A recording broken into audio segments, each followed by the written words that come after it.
Kapag masama ang ugali ng isang tao, hindi natin mababago yon. At kung subukan man nating baguhin siya o baguhin yung masamang ugali niya, hindi natin magagawa yon. Kasi ang tendency nun, magagalit sila sa atin. Kasi pinakialaman natin yung buhay nila. At tayo pa ang magiging masama.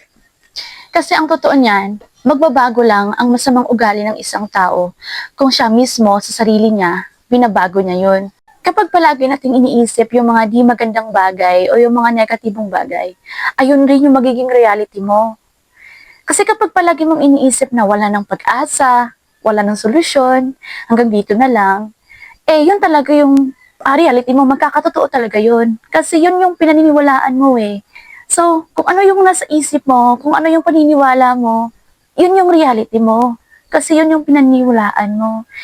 Ina-attract mo lang yung mga bagay, yung mga negatibong bagay na yun sa totoong buhay mo. Kapag nagdadasal tayo, mas magandang sabayan natin ito ng kilos o galaw.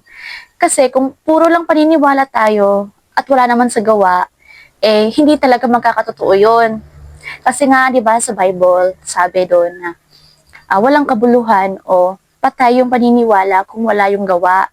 So kung magdasal tayo, sabayan natin ng kilos para magkakatotoo.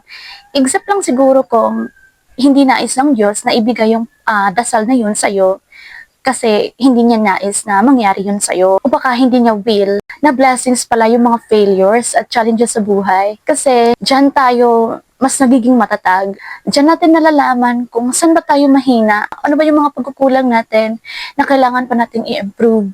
Parang diyan tayo nare-recharge sa panahon na mahina tayo. Nang dahil sa mga challenges na yan, nang dahil sa mga failures na yan, mas nagiging matatag tayo, mas nagiging strong tayo. At paraan din yan ng Diyos para ipaalala sa atin na hindi natin kaya, sa sarili lang natin kakayahan, na kailangan natin siya araw-araw, na siya yung kailangan natin para mabuhay tayo.